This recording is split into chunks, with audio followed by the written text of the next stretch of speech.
Okay, and it looks like we are live. Welcome, everyone. My name is Tyler Combs, and I'm with the Investor Lab. We are a collaborative group of real estate investors who are just trying to figure out what we're doing in the Portland real estate space and help each other along. So we are sharing information in very much of an abundance mindset.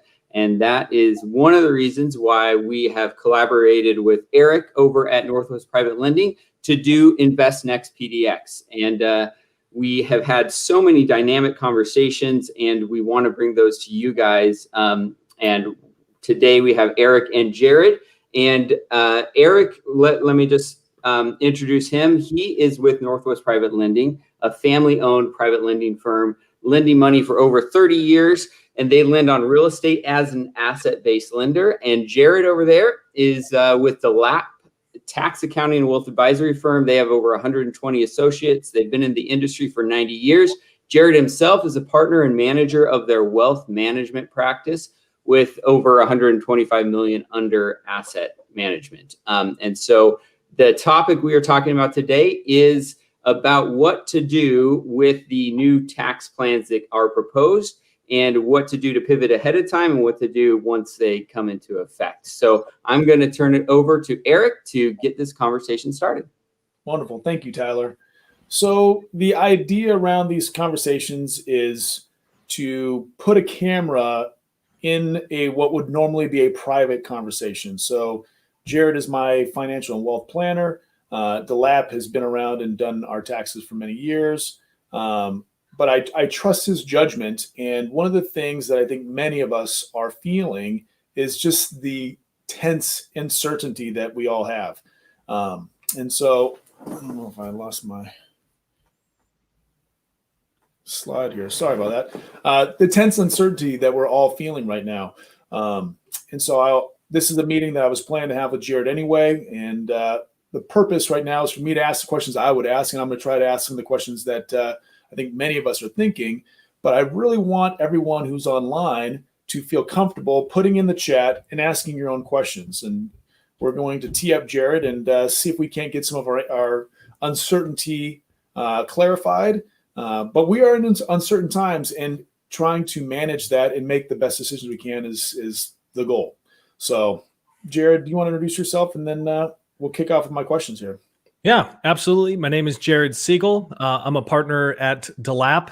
We are a public accounting firm, integrated financial services company. I lead our financial planning, wealth planning, kind of investment advisory practice, and work with clients that have illiquid balance sheets. And we try to manage across the entire balance sheet, liquid and illiquid, real estate, private company, stock, and cash, to provide some predictability and profitability to their after-tax outcomes. So a fair amount of uncertainty right now, a lot of social and political unrest. And so there's a lot of questions that we're fielding these days. Yeah.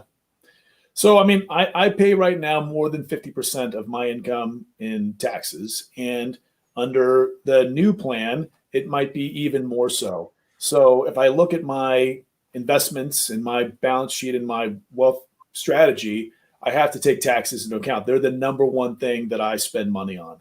And the truth is it's the number one thing that most people spend money on. So having that as a plan strategy, I think, is super important. So I'm super confused. I can watch one news channel and I get one set of information. I can watch another news channel, get another set of information. So starting out, just what are the tax plans current? What are the tax plans proposed? And can you just lay it out straight for me? Just with Yeah. Well, I mean, let's try to have this conversation as apolitically as we can, right? Because this is a powder keg of a conversation, and so it's almost impossible to have this conversation without triggering a lot of emotions. So I guess let's start with what it is. It's a proposal. It's not tax law.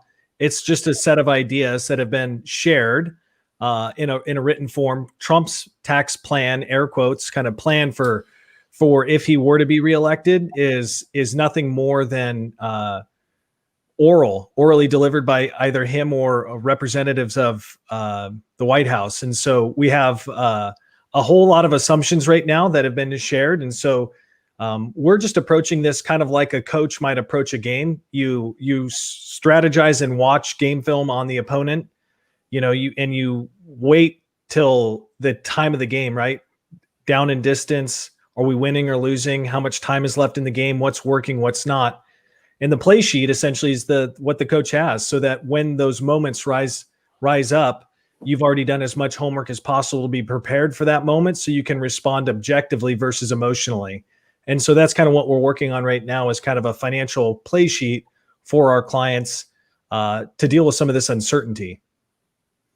I guess you want to start with kind of for the most part, Trump's tax proposal is essentially the status quo. He's wanting to make permanent these temporary provisions, both from an income tax, capital gains perspective, and an estate planning perspective. One of the nuances is he's trying to chase a capital gains holiday. So it's probably easiest. Most people are probably pretty familiar with the current tax environment under the current White House. So it's probably helpful, I guess, to start the conversation with the proposed changes of a Biden administration. You think that's a good place to jump into it? That would be huge. Thank you. Yeah. So if we were to look at the biggest change, I guess, would be the rates. So I've got a slide, Ben, slide 2. So the biggest impact occurs for individuals earning in excess of $400,000 a year. So that changes the tax rate from 37% as the highest marginal rate federally to a rate of 39.6%. He's proposed a limitation on itemized deductions not to exceed 28%. He's also advocated to walk back the qualified business income deduction, so that QBI or 199A, that 20% reduction that business owners of specific industries benefited from. So functionally, when we look at that, that's taking somebody who the effective rate after that deduction was roughly about 29%, back up to a higher marginal rate of 39.7%. So that's a meaningful change. For those in the real estate industry, it might be notable that there's a refundable advanceable tax credit of up to $15,000 for a first-time home buyer. So that could be helpful in the real estate industry. And then changing the deductibility or treatment of IRA contributions. Right now, if you're in the highest tax bracket and you fund your 401k or your Roth IRA or whatever, traditional 401k or traditional IRA, you would benefit at the rate of your marginal rate. So if you're in the highest tax bracket, you're getting a deduction that's benefiting you at a 39.6% rate. And so the 401k modification would reduce that benefit from 39.6% to a flat even tax credit of 26%. So that has some pretty material implications as well, making the traditional pre-tax deduction or pre-tax plan less favorable for a higher income earner. So we can kind of parse this down a little bit more, but I guess what comes to mind? Let's talk about the refundable 15%. That's really interesting. I had not heard about that. So can you elaborate on that? What does that mean? So there again, in these proposals, you kind of have headlines or titles more so than the actual ingredients of how this thing gets done. If you remember, not too long ago when the Trump Tax Act was first passed, it got passed so late that there was a whole lot of confusion in terms of like how these rules would actually be written. The idea around the qualified business income was further fleshed out and refined. And so this idea of a refundable tax credit, it would indicate that there would be an opportunity to it's refundable and it's advanceable. So it'd be the opportunity to somehow use a tax liability to repurpose that to give somebody some liquidity towards a down payment. So the actual how that would work in practice to be determined. Obviously, a whole lot happens between now and then, but that's one of the ideas to stimulate probably home ownership with maybe addressing some of the income inequality concerns that the Biden administration has talked about. So I have an S corp, and under Biden's plan, I will lose my 20% corporation deduction that came into effect. That's correct. Yeah. So the nonpartisan tax policy center just was looking at what would be the implication of these laws if they were to get passed, and to kind of quantify what this would look like in aggregate, looking at the how the income is traditionally taxed for the top 1%. So you're looking at incomes that presently are $680,000 or higher. These individuals would end up with about 17% less cash than they did under the Trump Tax Act by walking back a lot of the deductions and increasing the tax rate. The other difference is the highest tax rate under the current tax code kicks in that high end of the 600s. And the new rate would come in, the highest marginal rate would come in at $400,000. So Ben, on slide 3, we've got kind of a comparison of the current tax rates and tax brackets. And you can see that really what Biden's attempting to do in this proposal is really target just the highest income earners. So you can see kind of the top rate presently, people that would be in that 32 to 35% bracket would now be subject to the 39.6%. So it's not just increasing the marginal rate, but it's also implementing the marginal rate at a lower income threshold. So it looks like, so basically he's trying to read this. So you got Biden, Trump. So basically he's dropping down all the rates. So people who are making less than $400,000 are going to have marginally less tax rates, correct? Again, he's attempting to impact the high income earners. He's not attempting to impact kind of middle income earners. And so again, how this all fleshes out is kind of to be determined. The current proposal in its writing today, the tax rates would change for those making more than $400,000, but wouldn't change for those that are making less than $400,000. Okay, I see. The current is above and the proposed is below. So okay. Yep. So 35% up to 4. Oh yes. Okay. So we're at 35% up to $500,000, and then goes to 37 after 500. So that's dropping down 100 grand. All right. So with deductions, I mean, our tax rate is based not on how much we make; it's how much we make minus all of our deductions. What about, Trump, when he came in, he removed the state income tax as an ability for a deduction, which is a big deal for a lot of Oregonians and Californians for sure, who have, much higher state income taxes. Any proposal on how that deduction comes into account? Are we going to be then limited also if there's a maximum deductions you can take? You're going to take your mortgage interest and your state tax deductions and your charitable contributions. Those things are all going to be, they're going to be a max at some point, basically. Is that correct? Yeah, the proposed maximum is 28%. So the as it pertains to state and local tax, that was one of the ways to, that was an attribute of the tax act that Trump introduced. So the chatter from DC presently is that if you were to see a presidential change and control of Congress were to change and they could actually implement and pass a tax bill, you'd have them walk that back, that provision, the deductibility of state and local tax. That's the chatter today, is that your state and local tax deduction would be deductible. Prior to Trump, it was deductible, but you also had this really complicated provision within the tax code called alternative minimum tax, or AMT. And so for higher income earners previously, the deductibility of state and local tax was often diluted, right, in ways that they might not fully understand when their CPA was doing their tax return. Gotcha. So right now, I know that for individuals, you get a natural tax deduction. Is it $12,000? Individually, the standard deduction, in 24,800, I think, in the year 2020, standard deduction. So they significantly increased the standard deduction for individuals and families, couples filing jointly. Do you see them changing that at all? That specifically wasn't really addressed in any of the research and readings that I've done leading up to this moment in time. Again, from an implementation standpoint, I think there's a fair amount of kind of class warfare going on. And so I think the messaging is your current tax rates won't go up if you're making less than $400,000. It will go up if you're making more than $400,000. So that's current narrative. In implementation, time will tell to what extent that proves true or not.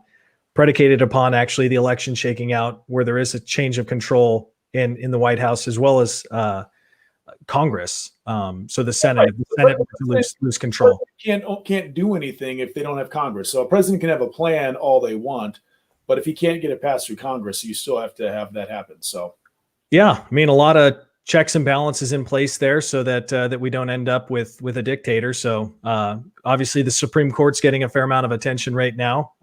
There's a lot of uncertainty as it pertains to the Senate, and who knows if the pundits are right or the polls are right as it pertains to the November 3rd election. So if we have a Republican-controlled Senate and a Democratic president, the chances of things changing too much are probably going to be limited, correct? You would anticipate there being a lot more of a traffic jam from a policy perspective. Yeah. So what about other things other than just tax rates? What about, I've heard things about 1031 exchanges. Yeah. So again, that proposal also had an impact on the elimination of 1031 exchanges for individuals that are making more than $400,000 a year. So again, in practice, that's a huge deal. Obviously, if you're in the real estate space, you're fluent in 1031 exchanges. It keeps equity moving around. It keeps deal velocity high. And that's wonderful for realtors, wonderful for mortgage originators, probably really additive to just deals and asset prices in the real estate space, period. So yeah, that would have a huge implication. Again, in practice, as the details get fleshed out, it'll be interesting. How do we treat an LLC? An LLC doesn't actually pay tax; it's a pass-through entity. So how is that treated? And obviously, you would potentially have some members that have income that exceed 400,000, some that might not. So how do you flush that out? Again, kind of a to be determined. Well, there's a lot of interesting income planning opportunities around that, right? So if you owned a piece of real estate, you get depreciation. And so maybe cost segregation to reduce your income in a given year when you're looking to exchange out of an asset. Maybe that's an opportunity. Again, kind of a to be determined. A lot of people don't have that flexibility. I think the majority of people who own rental real estate also have jobs and they have a couple rentals. And let's say you have a husband and wife, they're each making $100,000. So they're making $200,000 a year, well under the $400,000 mark, but they sell a home and they get $300,000 of gain. Would that throw them over, I wonder, the $400,000 mark, therefore not being able to do a 1031 exchange, or their ability? Does the sale of the property, I wonder, come into effect in their income and whether they can 1031 or not? It's probably well, it depends on kind of the home. Right now, we have the primary your primary residence exclusion. You get up to $250,000 per person, so up to $500,000 of gain exclusion on your primary residence. So again, depends on the home and the character of the transaction. Under present law, you'd think that if the gain was less than $500,000, it probably wouldn't materially impact their tax situation. But specifically to 1031, if I own a property free and clear and I sell for $400,000 and I was planning to 1031 that, I normally could move that $400,000 into something else. If I'm making less than $400,000 and so therefore I have the 1031 available to me, I wonder if it includes the sale of that property in my income in determining if I can do a 1031. So I make $200,000 a year normally. I sell a house. Now I made $600,000 that year. Do I still get to 1031? And I wonder. I don't know. My guess would be that it wouldn't be part of that calculation. But again, one of those things that you could have a transaction, a 1031 earlier in the year, and then all of a sudden unexpected events changes your income for the year. That's a complexity that we haven't had to deal with as advisors. And I can't, I'm not sure when the 1031 became available, but since I've been an advisor, it's been available. So certainly challenging. And then, moreover than in addition to the gain on these transactions, you would also potentially be dealing with some of the depreciation recapture.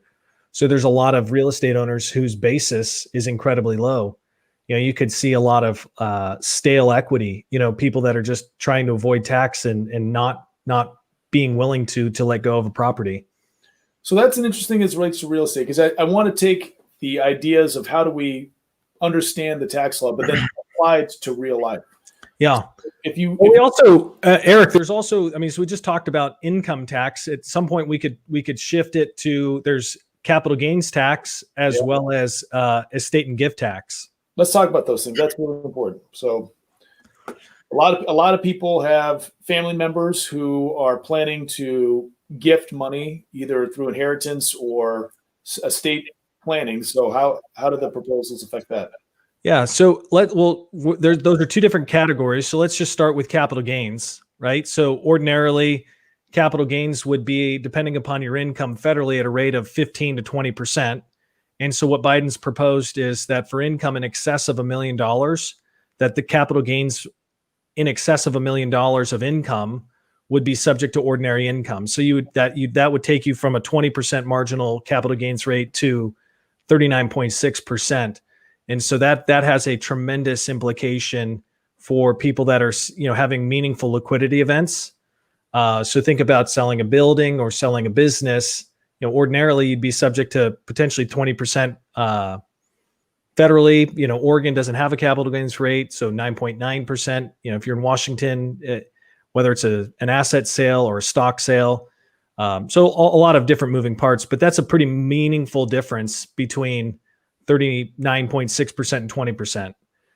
And then the other attribute is a lot of the time with a low basis investment. So think of a family that owns a lot of real estate and over the years has depreciated it down to almost no basis.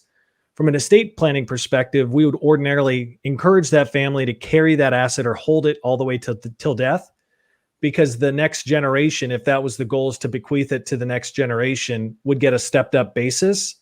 Meaning if you're selling an asset or passing an asset on that's maybe has a $5 million market value, but you depreciated it down to zero, your children or heirs would inherit that asset at a stepped up basis of $5 million. And then they would have the opportunity to depreciate it all over again. And so real estate generationally can be a phenomenal way to transition wealth from one generation to the next.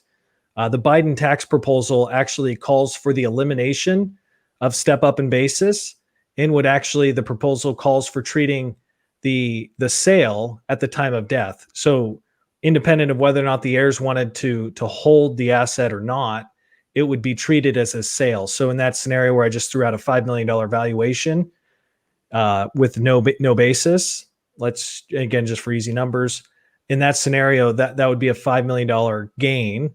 And so there would be significant tax to be paid in real time. And so when you're looking at in a liquid asset like business stock, like a private company business stock or building, real estate, that would create some liquidity concerns. And from a planning standpoint, you'd want to account for that.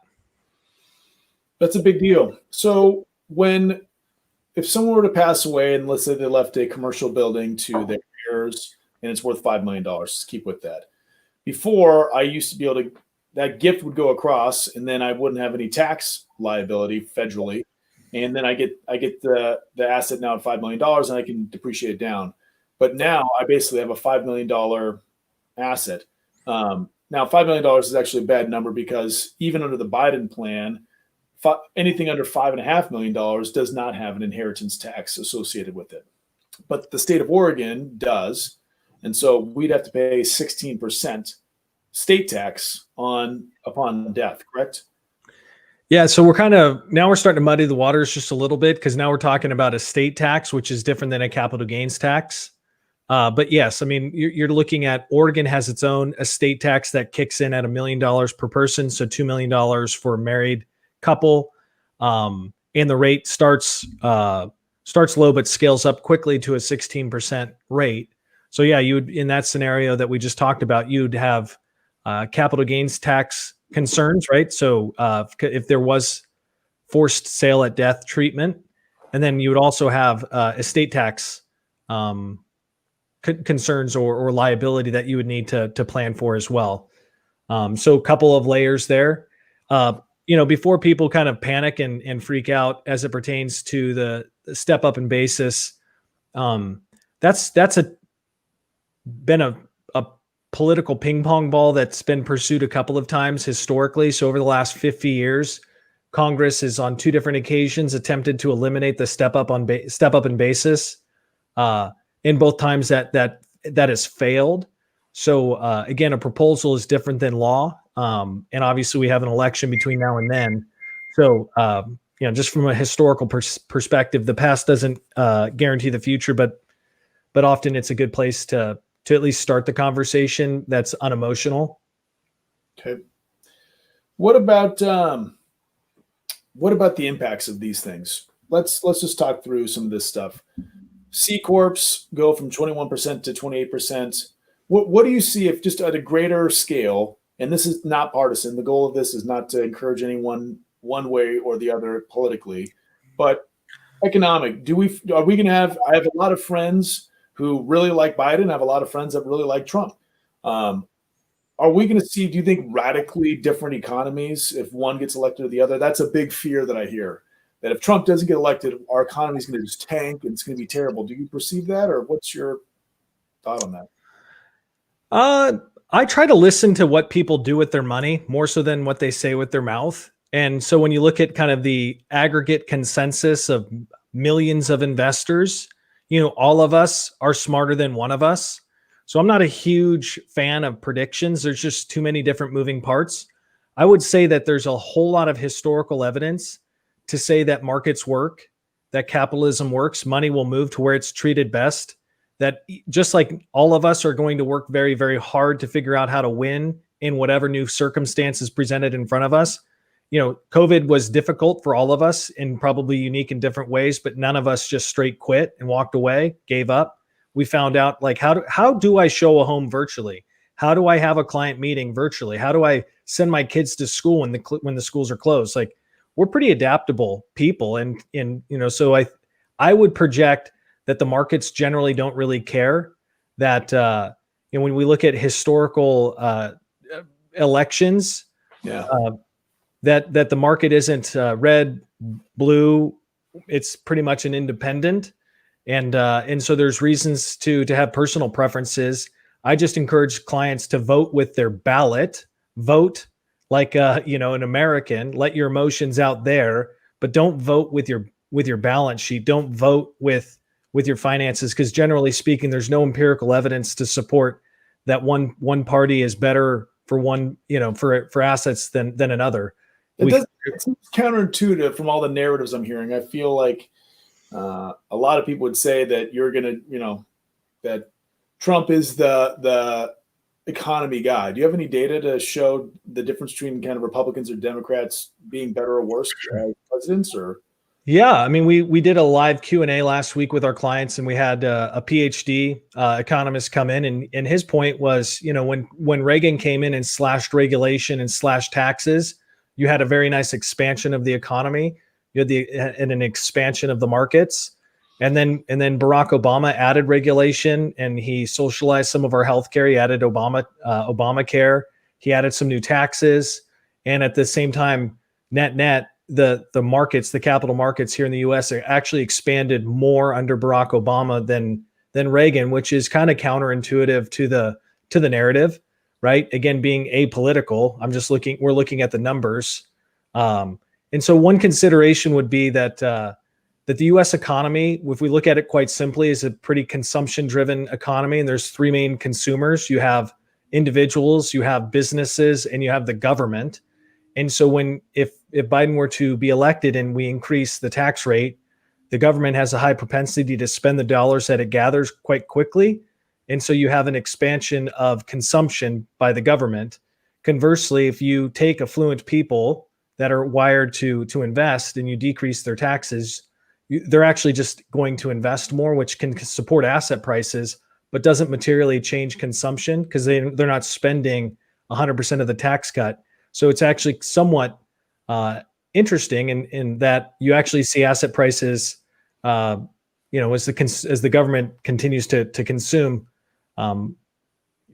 Asset prices in the markets have historically done pretty well. And kind of maybe helps us understand why Wall Street is getting behind different candidates, because so I guess tax cuts haven't historically lifted the markets quite as much as you might expect, even though none of us really enjoy paying a lot of taxes. Yeah, it's very interesting. You talk with people, nobody wants to pay more in taxes. I certainly don't.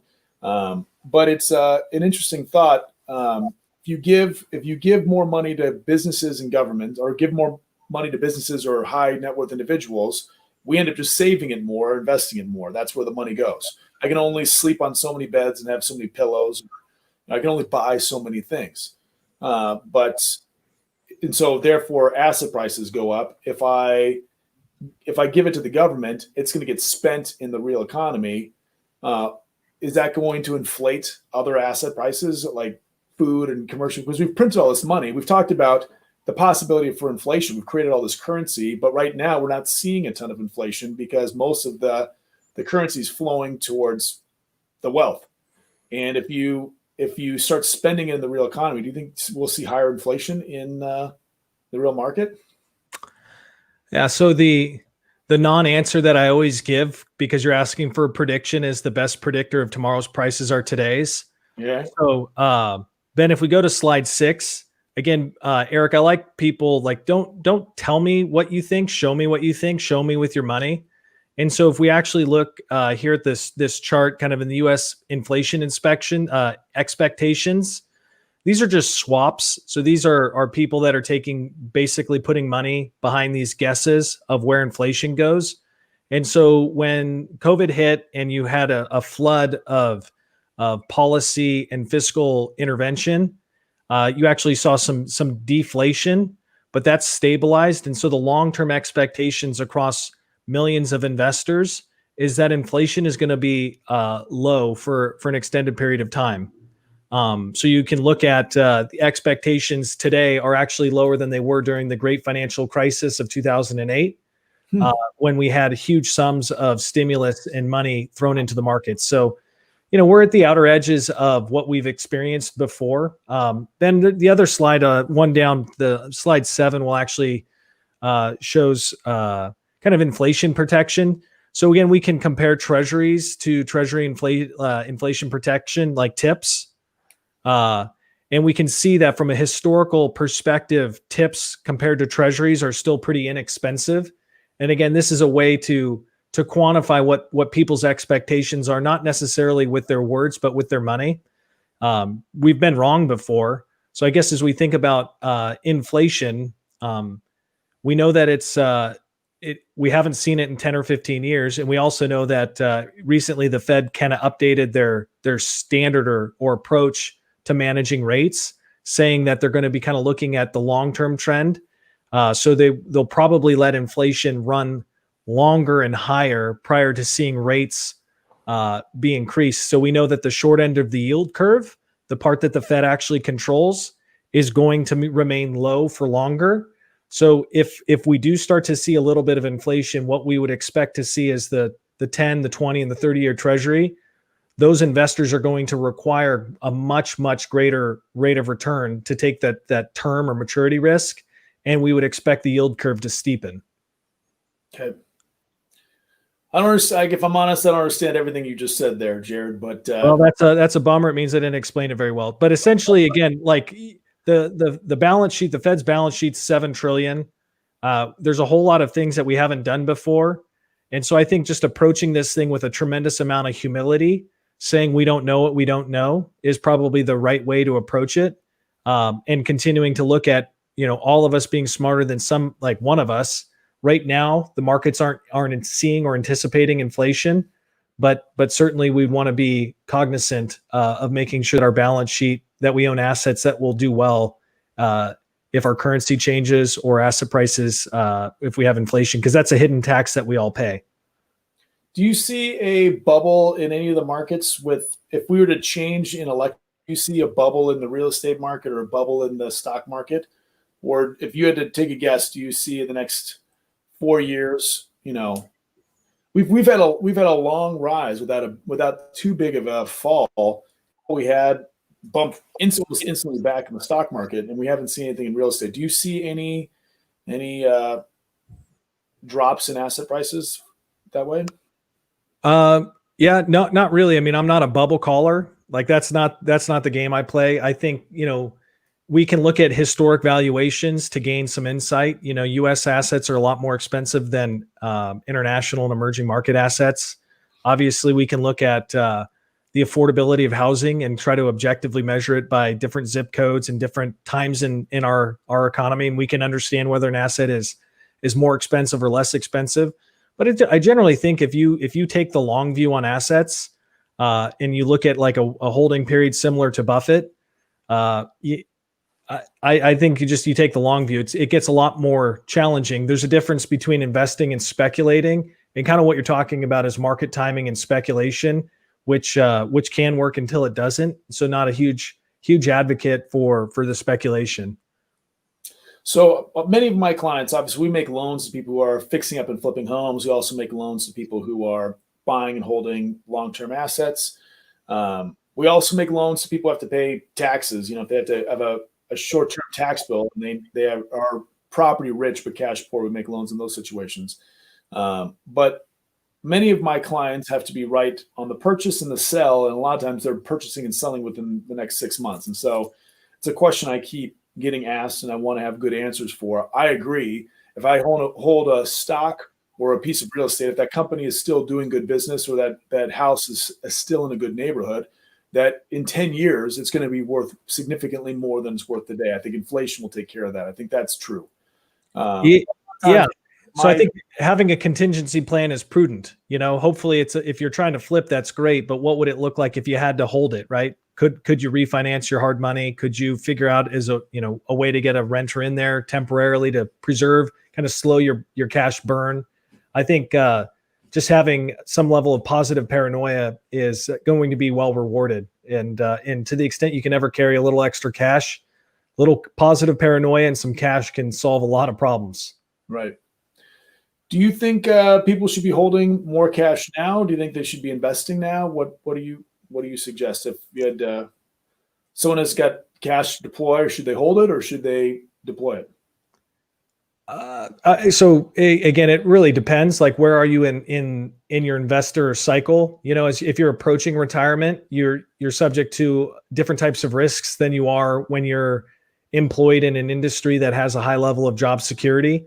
So it all kind of is predicated upon different people's plans. What's interesting right now is with rates being as low as they are, cash can be kind of a form of insurance. Huge advocate for having that cash cushion, your emergency reserve.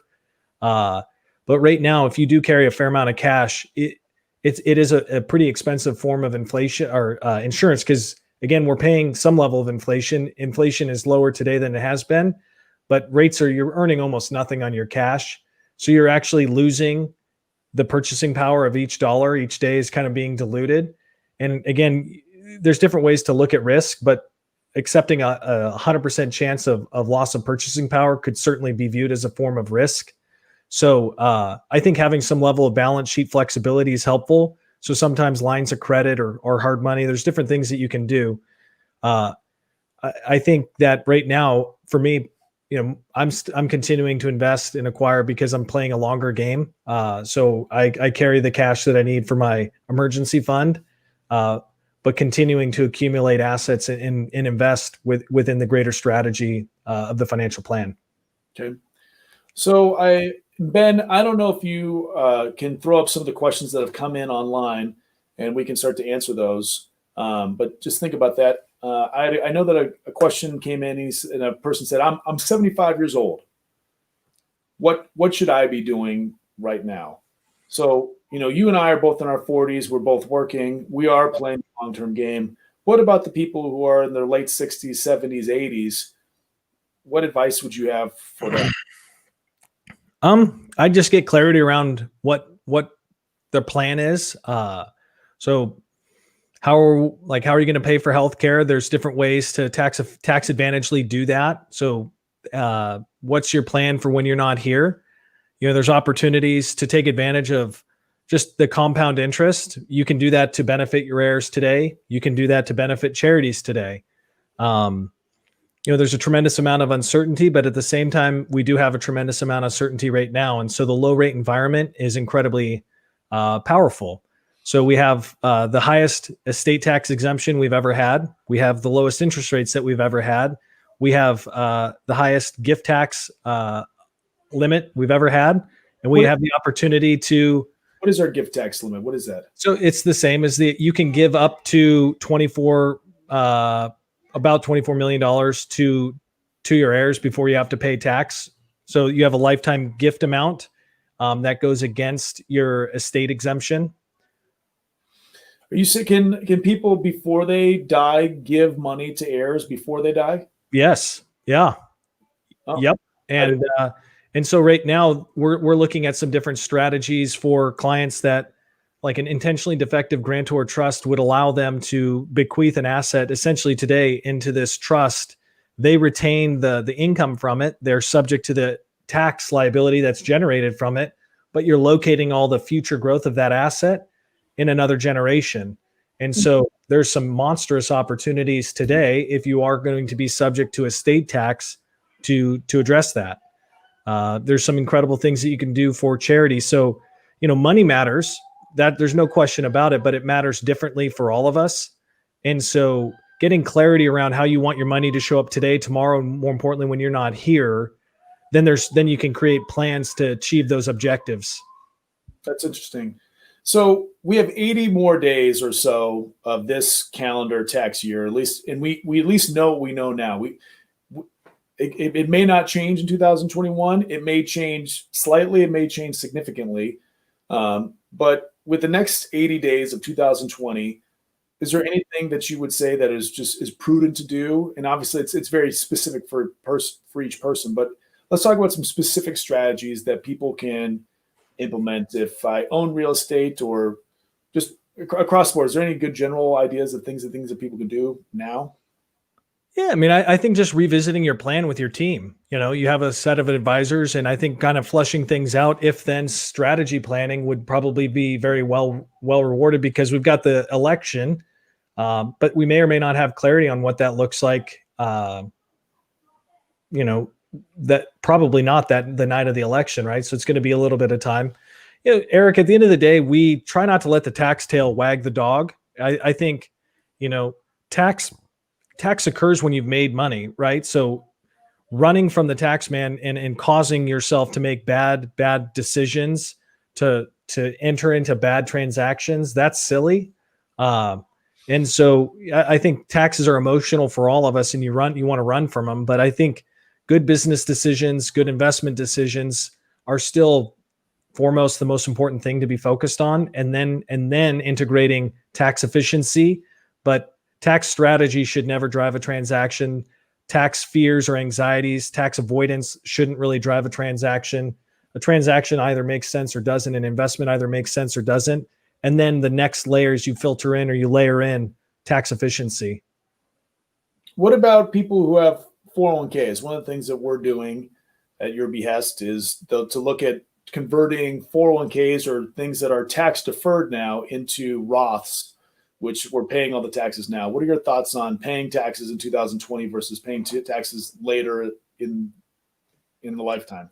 Yeah, again, it all depends on somebody's personal circumstances, but ordinarily, like kind of the 101 of tax planning would be you try to accelerate deductions and defer income. That in most given years would be kind of a push-pull to tax planning.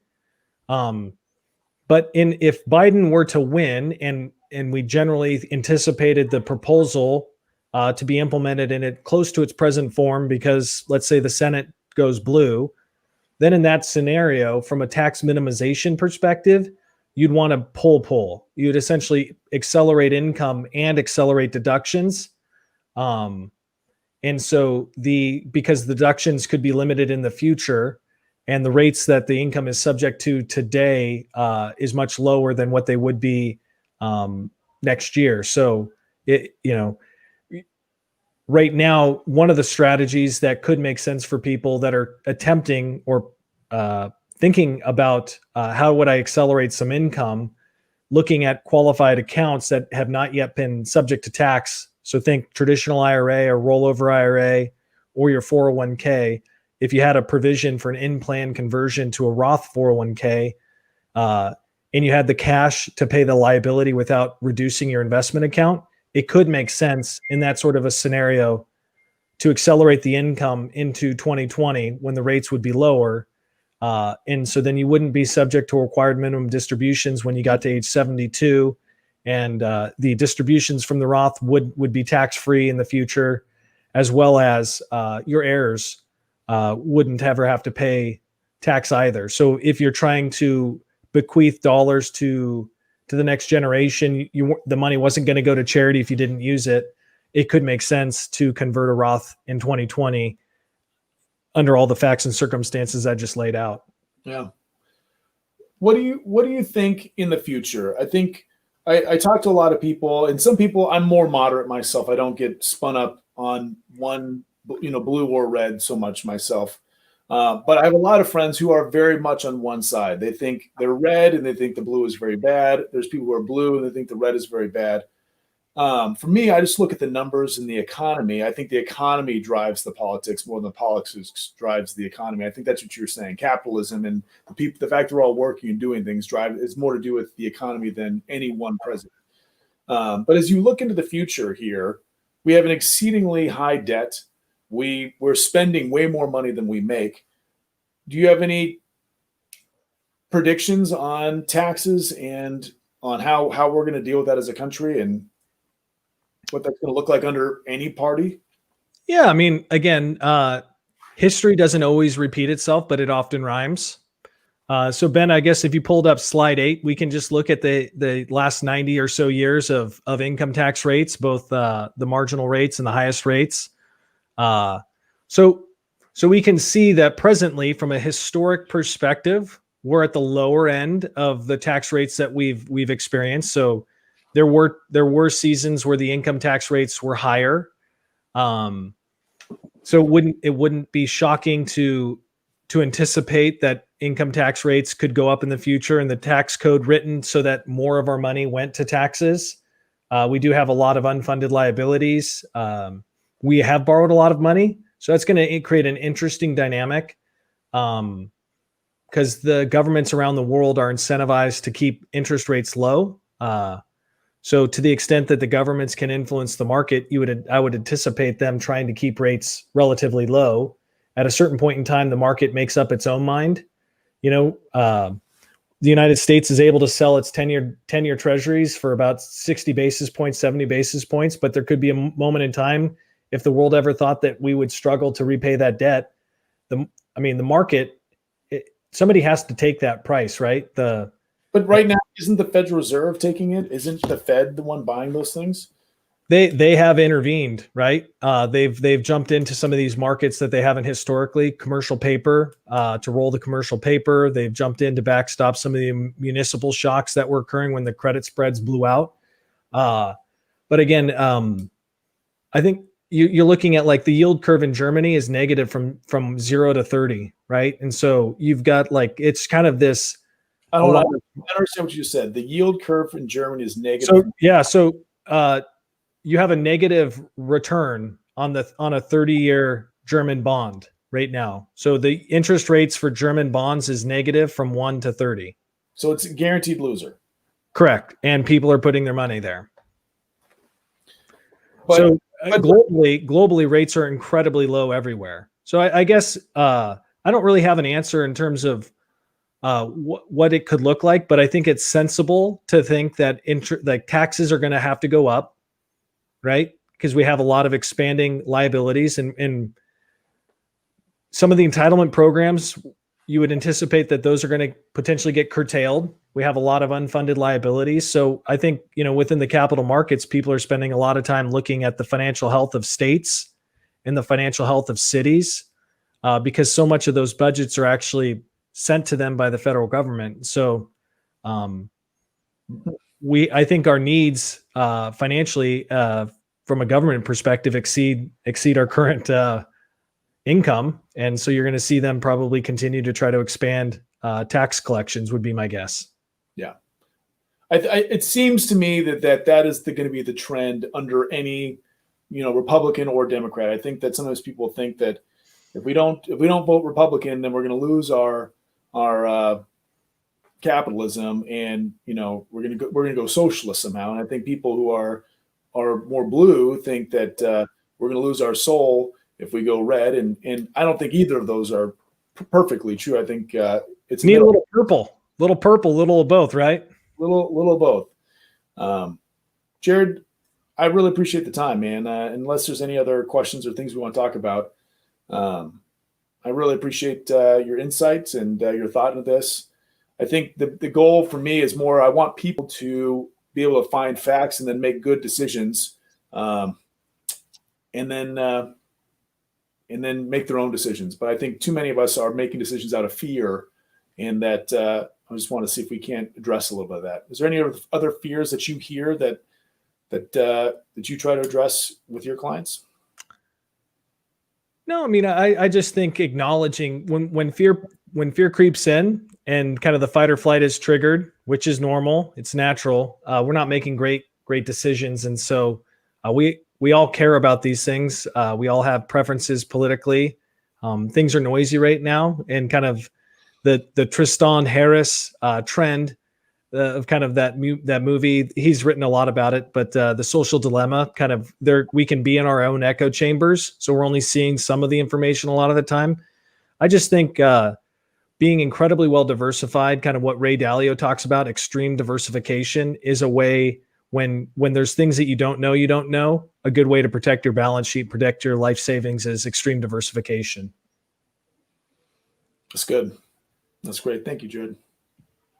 Well, thank you both for this conversation. It's as we get closer and closer to the election date, this becomes more and more of an important topic that we want to know how to prepare for. So thanks for the collaboration. And for those of you guys that are licensed realtors and you want to get CE credit for attending this event, please just email office@rarebirdrealestate.com with the subject line Invest Next PDX, and we will send you a certificate.